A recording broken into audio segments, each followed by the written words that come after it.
Bonjour à tous et bienvenue en Irlande. Je m'appelle Mylène, je suis la représentante locale en Irlande de l'agence qui travaille avec Fitour Voyage et je vous présente Marc. Bonjour Marc. Bonjour Mylène, comment ça va? Je suis ravi de vous Bien. retrouver aujourd'hui sur la présentation Irlande. Nous allons pouvoir faire un petit résumé de cette belle destination et puis peut-être avoir une petite idée globale un peu de toutes les régions à travers cette présentation. Allez, c'est parti. Alors, pour tout savoir, peut-être pas complètement, mais en tout cas en grande partie dans ce résumé, rappelez-vous que nous sommes l'Office de tourisme irlandais. Moi, je suis Marc et je travaille à Paris pour la France, sur la représentation à Paris. Et c'est un organisme qui est chargé en fait de faire la promotion de toute l'île d'Irlande, c'est-à-dire aussi bien la République que l'Irlande du Nord, donc l'île dans sa totalité. Pour vous donner un ordre d'idée, nous parlons d'à peu près un huitième de la France pour toute l'île d'Irlande, 84 500 km², 486 km de long pour à peu près 275 km de large, 32 comtés sur toute l'île avec 26 dans la République et 6 en Irlande du Nord. Alors, quelques infos sur les informations pratiques, on va dire. La préparation du voyage, c'est toujours important. Rappelez-vous que le passeport en cours de validité ou la carte d'identité en cours de validité sont nécessaires. Vous êtes sur une destination qui n'est pas dans l'espace Schengen. Voilà pourquoi. 2 monnaies, bien sûr, officielles en Irlande. Alors, aussi bien la livre britannique que, bien sûr, l'euro comme chez nous. C'est ce qui est très pratique pour comprendre et situer un peu le montant de ces achats, par exemple. L'anglais et l'irlandais sont pratiqués partout en Irlande, bien sûr. Cela dit, tout le monde parle anglais. Rappelez-vous qu'il y a plusieurs prix Nobel de littérature en Irlande en langue anglaise, bien sûr. En termes de santé, c'est un sujet sensible et on peut le comprendre pourquoi en ce moment. Les cartes européennes de maladies sont bien sûr valables en Irlande également. Et puis, un petit mot juste pour vous rappeler que l'Irlande adopte le système de feu tricolore qui va classer les pays par ordre de couleur selon l'autorisation d'entrée et de sortie dans le pays. Et notamment, nous avons développé 2 chartes très importantes. L'une qui s'appelle We are good to go, c'est-à-dire que nous sommes prêts à vous accueillir. Et ça concerne l'Irlande du Nord. Et la deuxième charte, c'est Safety Charter pour la République d'Irlande. Et la raison de ces 2 chartes très importantes, c'est que le gouvernement a mis en place tout un protocole pour à la fois valider les process et protéger les clients qui vont partir en Irlande et faire en sorte que le voyage ne soit pas du tout source de tension, mais vraiment toujours du plaisir, parce que l'Irlande reste quand même une destination extrêmement verdoyante, extrêmement attirante pour le Français, on le sait bien. Et quand on parle de voyage en Irlande, bien sûr, la question de la conduite se revient souvent. Vous conduisez à gauche, mais rassurez-vous, bien souvent, vous êtes au milieu de la route, pas plus à gauche qu'à droite, avec de la place pour laisser passer un mouton qui peut parfois avoir tendance à traverser sans prévenir, ou le chien qui vous suit en aboyant le long de la route. Et on croise beaucoup de gens à vélo qui se promènent et beaucoup de gens qui font des activités, on va le voir ensemble. Alors, allez, partons un peu plus loin en Irlande, cette fois-ci pour de bon, avec les différentes régions. Pour retrouver l'information, bien sûr, n'oubliez pas que notre site Internet grand public est une source non négligeable d'informations, avec notamment beaucoup de vidéos, beaucoup d'informations pratiques, avec beaucoup de contextes et d'images et de conseils, surtout pour la préparation du voyage, pour que ce soit explorer les différentes régions, ou bien tout simplement trouver des idées, trouver peut-être des choses insolites, comme on va le voir un peu plus loin. La partie mise à jour des règles concernant la COVID-19, c'est une page spécifique qui vous permettra d'avoir un petit peu les dernières informations. Sachez simplement qu'il y a beaucoup de développement, notamment cette semaine. Nous allons avoir pas mal de réunions au niveau européen et les instances irlandaises pour savoir quand est-ce que les hôtels vont rouvrir, les restaurants vont rouvrir, ce qui devrait se faire dans les jours qui viennent vraiment cette fois-ci. Donc beaucoup de bonnes nouvelles. Et en gros, il y a plus de 2,2 millions de personnes vaccinés en Irlande sur toute la partie de l'île. Et donc, la progression de la vaccination se fait énormément. Et toutes les informations pratiques seront sur cette page aussi. Un petit mot sur la géographie. Alors, on peut voir tout de suite une carte, c'est plus parlant, c'est vrai. Vous voyez qu'il y a 2 parties avec 2 grandes villes que l'on voit sur la carte, sur la côte est de cette carte. On voit Dublin qui est en mauve, et puis un petit peu plus haut, dans la partie beige, on voit Belfast. Donc, nous représentons bien toute l'île, comme vous pouvez le voir. Derrière la partie qui est mauve de la région de Dublin, se trouve une région orange qui s'appelle les terres ancestrales et qui est connue pour tous ses châteaux, ses jardins, ses vallées verdoyantes. Juste un petit peu plus loin en vert, on appelle cette région le cœur caché de l'Irlande parce que c'est vrai que c'est une région qui est souvent moins connue et pourtant très attachante, mais peut-être connue par les pêcheurs qui eux, aiment bien ce genre d'endroit. Il y a beaucoup de lacs et le grand fleuve Shannon. Et puis, sur la côte ouest, cette côte très belle, très découpée, on peut le voir sur la carte, c'est la partie du Wide Atlantic Way, cette région sauvage. Et c'est une route balisée, qui est une des plus longues routes balisées au monde, 2500 km avec des petits signes et des petits panneaux pour vous indiquer comment suivre la côte, parfois très, très déchiquetée, en dentelle, presque face atlantique, qui est avec, bien sûr, beaucoup de mouvements de la mer et beaucoup de nuages qui passent très vite sur le pays et qui fait cette belle côte découpée. Rappelez-vous que nous sommes baignés par le Gulf Stream, ce qui fait qu'on a un climat très doux en Irlande toute la saison, toute l'année, je devrais dire. Alors voilà, voyager pour les 4 saisons parce qu'effectivement ce climat très doux, ce fameux Gulf Stream, cette dérive nord-atlantique du Gulf Stream qui baigne l'Irlande par le sud et qui protège tout le pays des climats froids de l'hiver et qui fait qu'on a un printemps très explosif, plein de lumière. Alors voici quelques images, on voit les côtes du nord-ouest de l'Irlande en haut, on voit en dessous des exemples de landes avec les parties pavées, avec ces chemins de pierre pour aller se promener. Les randonneurs aiment beaucoup ce genre de choses. On voit à nouveau plus haut les grands lacs du Connemara. Ça, c'est un nom qui est connu et qui résonne aux oreilles des Français. Merci, Monsieur Sardou, mais pas que Monsieur Sardou maintenant. Beaucoup de gens le connaissent. Ou bien en automne, on peut faire de très, très jolies balades avec parfois des ciels très sombres, dramatiques et très spectaculaires sur une partie qui s'appelle le Burren, toujours dans l'ouest de l'Irlande, et qui était assez connue aussi pour ses flores et pour cette ambiance pré-glaciaire avec des paysages très, très forts et très surprenants. L'Irlande, c'est aussi une source d'inspiration pour les gens qui veulent se ressourcer et qui veulent, j'allais dire, prendre la route en douceur, prendre la route d'une destination qui serait une destination peut-être plus calme, plus posée, plus reposante, où on va s'oxygéner, où on va peut-être faire de la randonnée, faire une balade à cheval à son rythme, prendre un vélo et partir sur les chemins un petit peu organisés, balisés avec des chemins de bois comme on peut le voir, ou simplement avoir envie de découvrir un petit peu l'histoire, le patrimoine très, très, très, très important en Irlande de châteaux, de jardins, de monuments, de périodes celtiques ou vikings par exemple aussi. Donc, prendre la route, c'est aussi un moyen pour tous, parce que l'Irlande s'adresse vraiment à tous, de découvrir l'Irlande sous différentes facettes. Et ça peut être simplement aller se promener sur une plage et se sentir seul au monde, prendre un canoë et aller sur les magnifiques lacs d'Irlande. Il y a 40 000 sortes de lacs en Irlande différents dans toutes les régions d'Irlande. Rencontrer les locaux, rencontrer les pêcheurs comme là sur un petit port de pêche, ou simplement des choses qu'on oublie peut-être un peu aussi, comme simplement prendre le train, c'est très simple, c'est un slow tourisme peut-être qui est adapté à la période et au moment, qui permet à la fois de voyager avec soi-même et rencontrer les Irlandais aussi par exemple, et de faire des choses en famille ou entre amis très facilement.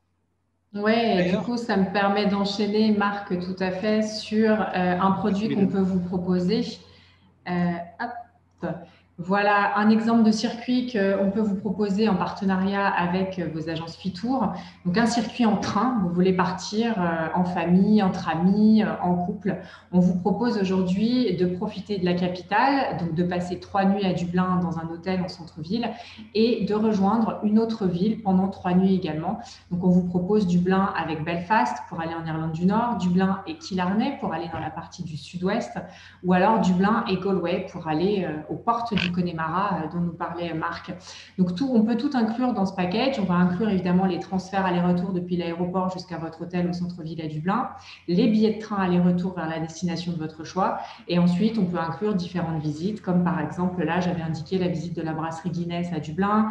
On va pouvoir inclure une excursion à la journée où vous serez regroupés dans un petit autocar pour partir faire par exemple le tour du Wicklow au sud de Dublin. On peut penser aussi avoir un pass de bus touristique à Dublin, les fameux hop-on, hop-off, pour être libre de vos visites. Voilà, c'est différentes choses qu'on peut vous proposer. Une découverte tranquille, pas de problème de voiture, de se garer, idéal entre amis ou en famille. Et Mylène, vous proposez ça toute l'année, c'est ça hein? Tout à fait, ouais. Toute l'année. Donc c'est vrai que toutes les saisons s'y prêtent et l'automne par exemple est un moment propice pour rencontrer les locaux, les Irlandais. Vous n'aurez pratiquement pas de touristes, vous aurez une autre vision encore de l'Irlande, une vision très très personnelle et très irlandaise pour le coup. La gastronomie, Mylène, c'est une chose qui parle aux Français et au ventre des Français, et on est tous, je crois, amoureux de ce genre de choses quand on se promène, quand on découvre, et l'Irlande s'y prête bien, même si peut-être les Français n'ont pas encore pour le moment l'image de la gastronomie irlandaise. Alors la gastronomie, ça commence dès le matin avec un Irish breakfast plantureux qui permet de faire face à la journée et de partir faire des tas d'activités. Le fameux Irish breakfast très très complet. Donc, mais c'est aussi bien sûr les fruits de mer qui sont très connus en Irlande, beaucoup de fruits de mer, les huîtres de Galway, dois-je dire, les moules de Cork, le poisson fumé, le fameux saumon fumé bien sûr, les crabes, les homards, les langoustines, etc. Mais la gastronomie, c'est aussi pouvoir, comme on le voit sur une des photos, prendre par exemple des cours de cuisine pour découvrir la cuisine irlandaise, apprendre à faire le brown bread irlandais ou des scones tout simplement, ou des choses un peu plus sophistiquées aussi pour certains, pour ceux qui aiment ça, et puis aller sur les marchés, par exemple découvrir les fromages irlandais, qui est surprenant, on ne pense pas à ça en Irlande, la gastronomie locale, les petits producteurs locaux ou certains marchés comme le marché de Cork que l'on voit ici, qui est très connu à Cork avec tas de petits producteurs et des personnages souvent très savoureux. Oui, tout à fait, Marc. Et du coup, c'est vrai qu'avec, en partenariat avec Fitour, on peut vous proposer des petites choses assez insolites et des expériences vraiment où vous allez aller à la rencontre des Irlandais. Chose que vous oseriez peut-être pas faire tout seul. Donc, Marc en a parlé. On peut organiser des cours de cuisine. Il y en a un petit peu partout en Irlande du Nord, dans la République. Vous pouvez apprendre à faire des scones, du soda bread. Mais si vous venez hors saison, par exemple, on peut en novembre, décembre, apprendre à faire un Christmas pudding, par exemple. On va déguster ou des mince pies. On va aussi, vous le voyez sur cette deuxième photo, on peut organiser une petite balade un peu exclusive à la Chaussée des Géants dans le nord de l'Irlande, site classé au patrimoine mondial de l'UNESCO, et organiser une dégustation privée de whisky irlandais sur cette chaussée. Ça, c'est quand même chouette. On va pouvoir aussi découvrir et rencontrer les Irlandais autrement qu'autour de la gastronomie, évidemment. On va, par exemple, apprendre à jouer au hurling. Vous êtes un peu sportif, vous êtes avec des enfants, vous voulez vous dépenser. Ben voilà, on vous invite à découvrir ce sport qui se joue, comme vous voyez en bas, avec une crosse. On va pouvoir aussi organiser une visite guidée privée avec peut-être le propriétaire d'un château ou alors le jardinier en chef d'un jardin si vous êtes dans la botanique. Et puis aussi, à Dublin et dans d'autres petites villes, se développent de plus en plus des visites pédestres guidées avec des locaux, avec des associations locales. Donc là, on met en avant un tourisme responsable et un tourisme social, presque, j'ai envie de dire, où vous allez découvrir un quartier de Dublin avec une association et avec ses habitants. Et les fonds qui sont versés à cette association reviennent directement aux habitants locaux. Donc de quoi faire un tourisme intelligent et responsable. Et un tourisme savoureux, parce que moi, je peux te dire, Mylène, que pour avoir fait la visite de Dublin, d'un quartier de Dublin avec un guide, on apprend, même quand on pense connaître certaines choses, on apprend énormément de choses. Et la rencontre avec les petits producteurs, encore une fois, avec les gens qui sont sur le terrain et comment ils produisent et comment ils font découvrir, ils font déguster en plus. Donc, on a une dégustation, c'est fabuleux. Et puis, juste un mot sur le whisky, qui est whisky, comme on peut voir à l'écran. Le whisky est distillé 3 fois en Irlande pour sa fameuse réputation d'être un produit très doux, très rond et même apprécié des dames. Et on ne fait pas que des whiskies avec de dégustation sur la Chaussée des Géants, qui est un endroit fabuleux, comme tu disais, classé à l'UNESCO, mais on sait aussi faire des choses très, très, très différentes et très, très basiques pour simplement se faire plaisir dans un pub local ou entre amis ou en famille et ramener un petit souvenir d'Irlande, pourquoi pas aussi. Bien sûr. Patrimoine. Alors, beaucoup de choses sur le patrimoine. On a mis juste 3-4 photos pour illustrer un petit peu l'idée, mais on peut aussi bien rencontrer des sites très impressionnants comme celui qu'on voit sur la photo, cette abbaye, Kyle Moore, qui est magnifique, qui est en plein Connemara. C'est une véritable carte postale quand on y est. On voit toujours beaucoup de gens qui prennent des photos avec leur smartphone, avec leur appareil photo, parce que quand vous avez la petite barque en couleur qui est posée avec les petits roseaux et cette abbaye magnifique, et ça, cette abbaye a une histoire en plus, on dit que c'est un peu le Taj Mahal irlandais, parce qu'il y a une histoire d'amour que vous découvrirez quand vous serez en Irlande autour de cette abbaye magnifique, et le domaine est somptueux, adossé à une colline, c'est sublime. Bien sûr, on voit aussi tous ces cimetières gaéliques avec les croix celtes, toute l'histoire celtique est derrière tout ça.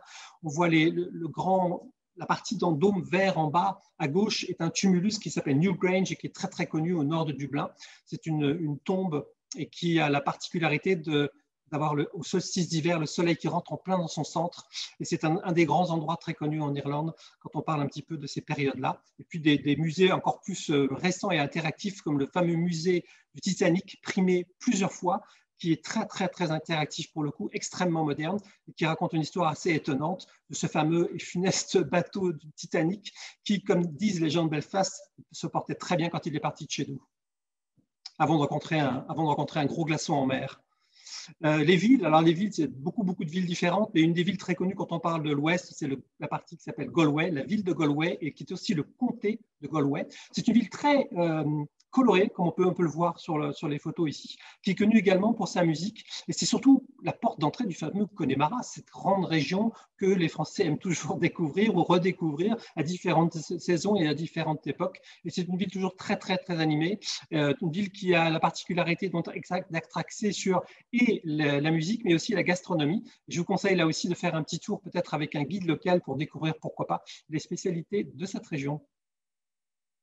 Alors, on ne peut pas parler bien sûr de l'Irlande sans parler de la capitale de la République qui est Dublin, la capitale de l'Irlande du Nord étant Belfast bien sûr. Quand on passe à Dublin et quand on va à Dublin, bien sûr on pense à énormément de choses, mais la première chose, doit-on le dire quand même, c'est qu'on se pense souvent à cette fameuse bière brune, noire qui donne des moustaches aux messieurs comme aux dames, qui est la Guinness, qui est recommandée par les docteurs en Irlande pour quand on est un petit peu en anémie ou faible, prendre un peu de fer, notamment, par exemple, et qui est un incontournable de la dégustation quand on va à Dublin, bien sûr. On voit aussi le patrimoine à Dublin avec le fameux livre de Kells, qui est un livre enlumineux des moines du 5e siècle.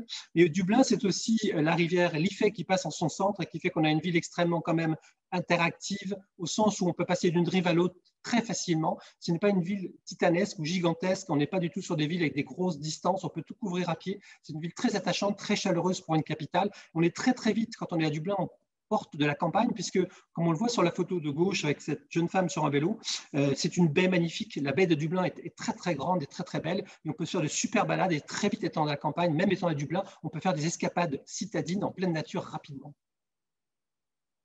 Belfast, dont nous parlions tout à l'heure de l'Irlande du Nord, voici Belfast, la capitale de l'Irlande du Nord cette fois-ci, avec ce fameux musée du Titanic toujours aussi, avec ces jardins magnifiques que l'on peut visiter avec les serres, et notamment avec aussi l'hôtel de ville qui est très connu, qui se visite également avec des audioguides. Et puis toute la partie Belfast qui est assez connue aussi, ce sont ces peintures sur les murs, qui repellent un peu et qui nous rappelle au souvenir de tout ce qui s'est passé de tumultueux sur l'histoire de Belfast. Et Belfast est aussi lié à l'histoire du Titanic et qui est toute une épopée et toute une période de l'ère industrielle de cette ville également. Mais ce n'est pas que les grandes villes, bien sûr, en Irlande, c'est beaucoup de petites villes et villages de charme. On voit au-dessus le village qui est une petite ville comme maintenant d'Athlone, où vous trouvez le plus vieux pub d'Irlande, le Sean Bar. Si vous allez à Athlone, n'hésitez pas à aller au Sean Bar, prendre une bière. C'est un endroit un petit peu mythique et encore dans ce jus qui est assez amusant, assez intéressant. Ou des petites villes comme Killarney qu'on voit à gauche en bas, toujours ces panneaux, toujours ces maisons très colorées. Vous voyez que les façades sont toujours très bigarrées, pleines de couleurs, et il y a toujours beaucoup de bonne humeur, c'est toujours assez festif, ou des villes avec les villes comme les périodes vikings par exemple, on voit ici des reconstitutions de Drakkar, etc. Donc il y a beaucoup de choses très différentes avec des ambiances chaque fois très marquées. Donc pas que les grandes villes bien sûr. Et puis l'Irlande, ce sont aussi des endroits exceptionnels, faut-il le rappeler, avec, on a vu tout à l'heure, on a évoqué l'histoire du Connemara, mais aussi la partie centrale de l'île avec le fleuve Shannon, avec tous ces lacs, tous ces endroits extrêmement paisibles, où on peut se croire seul au monde, avec ces côtes très découpées, notamment sur la partie du Wild Atlantic, on en a parlé, avec ces paysages marins magnifiques. On peut observer aussi les baleines, on peut observer aussi les dauphins, on peut observer énormément de choses en termes de faune et de flore en Irlande. Le Gulf Stream nous amène et nous protège de beaucoup de choses et nous amène aussi beaucoup de faune et de flore assez exceptionnelles. Et puis des sites exceptionnels comme la Chaussée des Géants, qui est en soi encore un site classé à l'UNESCO, cette fois-ci en Irlande du Nord. Activités, beaucoup d'activités à ne pas manquer. Là aussi, on n'a que quelques photos pour illustrer. On pourrait en rajouter d'autres sur la voile, sur le surf, etc. Mais on va prendre des choses un peu classiques qui sont accessibles à tous, comme prendre un vélo et se promener sur les routes irlandaises en rencontrant les moutons irlandais, ou aller marcher, que l'on soit un marcheur chevronné ou un marcheur débutant, avec une simple paire de chaussures ou avec des chaussures de marche. On peut partir sur les chemins balisés ou rester à se promener sur la côte irlandaise. Jouer au golf si on est amateur, bien sûr, ou simplement s'arrêter, comme ça m'est arrivé assez souvent. Moi, je ne joue pas, mais il m'est arrivé assez souvent en voiture de m'arrêter pour regarder les gens jouer dans des panoramas sublimes. On peut le voir sur la gauche, en bas de l'écran, par exemple. Et puis, si vous êtes en famille ou entre amis, une autre activité qu'on ne connaît peut-être pas, mais qui est assez intéressante et toujours pleine d'animation, ce sont les courses de chevaux, et certaines se déroulent sur les plages. Et ça, c'est un spectacle en soi, c'est un bon bol d'air, et c'est un bon moment que vous soyez entre amis ou en famille à ne pas rater. Oui, et du coup, on peut vous proposer des circuits spéciaux étudiés pour les familles en partenariat avec Fitour. Donc, des itinéraires compatibles avec une arrivée en avion ou en ferry. On inclut la location de voiture pour la durée du séjour, des hébergements en hôtel 3-4 étoiles. Souvent en hôtel, c'est plus sympa parce que vous avez pas mal de centres de remise en forme, notamment dans ces hôtels 4 étoiles, avec piscine, ce qui peut être très sympa pour les enfants, et puis un petit centre de loisirs. Et on va pouvoir vous suggérer pas mal d'attractions et de sites ludiques tels que le zoo à Dublin ou encore un parc animalier dans le sud. Je pense par exemple à Fota où vous allez pouvoir voir pas mal d'animaux. On peut aussi aller visiter des fabriques de chocolat, par exemple à Dublin, la Butler's Chocolate Experience, une fabrique de chocolat irlandais, ça s'appelait À tout le monde, ou le musée du Leprechaun à Dublin, si on veut rester sur les mythes et les légendes. Et puis ensuite, l'Irlande, vous avez vu, c'est beaucoup de rencontres avec les Irlandais et des grands paysages. Donc, on peut aller visiter une ferme, vous allez pouvoir voir des élevages de moutons, par exemple. On peut aller faire un tour en calèche dans le parc de Killarney. Pour les amateurs d'aventure, on recommande aussi de visiter, il y a des grottes dans l'ouest, des centres d'oiseaux, etc. Après, au niveau du séjour, c'est un séjour gratuit pour les enfants de 3 à 12 ans quand ils partagent la chambre de leurs deux parents. Donc, vous voyez, il y a pas mal de choses. Les repas sont payables après à l'hébergement, mais il y a pas mal de choses qu'on peut mettre en place. Et moi, j'aime beaucoup ce que tu disais à l'instant, Mylène, notamment, je sais qu'on peut découvrir les travaux des chiens de berger, par exemple. Ça, c'est une chose qui est assez intéressante. Et ce que j'aime beaucoup dans les hôtels 3-4 étoiles dont tu parlais, c'est qu'on rencontre très facilement les Irlandais, parce que eux-mêmes utilisent ces hôtels 3 à 4 étoiles, en fait, finalement. Donc, c'est un très bon moyen de vraiment rencontrer les Irlandais sur place. Et justement, en termes d'hébergement, on a beaucoup de choses et on peut vous proposer pas mal d'hébergements insolites. Par exemple, passer une nuit dans un phare. Si vous êtes en couple et que vous voulez vous faire plaisir, on peut aussi louer un joli cottage relais château. Donc là, on est sur du 5 étoiles. On peut aussi passer de chouettes vacances en famille en prenant une semaine de vacances en randonnée avec un âne ou louer une caravane comme vous le voyez ici. Dormir à la belle étoile aussi sous un dôme. Donc, il y a beaucoup de choses qui se font, même du glamping, du camping un petit peu plus glamour et un peu plus encadré. Donc, beaucoup de choses possibles en Irlande. Et ça me fait terminer sur nos circuits accompagnés. Donc, vous savez, avec Fitour, on vous propose très souvent des circuits accompagnés. Donc là, on est en train de réfléchir avec le service groupe pour monter 2 programmes. Donc, ils sont à l'étude en ce moment, 2 circuits pour 2022. Un itinéraire de 8 jours, ce sera la boucle bleue, là que vous voyez, en gros. Donc, un circuit assez classique dans sa création. Et puis, un itinéraire un peu plus long qui sera pour du plus petit groupe où on va monter jusqu'en Irlande du Nord et reprendre le sud. Donc là, un circuit un peu plus long d'une dizaine de jours. Les circuits seront faits en autocar avec guide francophone dans des hébergements en hôtel 3-4 étoiles, comme vous avez l'habitude. Et ensuite, pour finir, peut-être quand même sur un autotour, justement, pour vous montrer qu'on peut vraiment découvrir toute l'île d'Irlande en moins de 15 jours, en prenant son temps. Encore une fois, un itinéraire compatible avec une arrivée en ferry ou en avion. Là, vous avez différents aéroports avec location de voiture. Et puis, on peut faire un hébergement en B&B, en hôtel, en mélange d'hébergement. Avec Fitour, vous avez la possibilité de vraiment monter votre séjour sur mesure. Nous, on est là sur place pour vous faire découvrir l'Irlande qui n'aura bientôt plus de secrets pour vous. Mylène, moi, je suis candidat pour aller faire un tour sous une nuit, sous un dôme pour découvrir le ciel étoilé irlandais. Il paraît que c'est magique et j'aimerais beaucoup le faire une fois.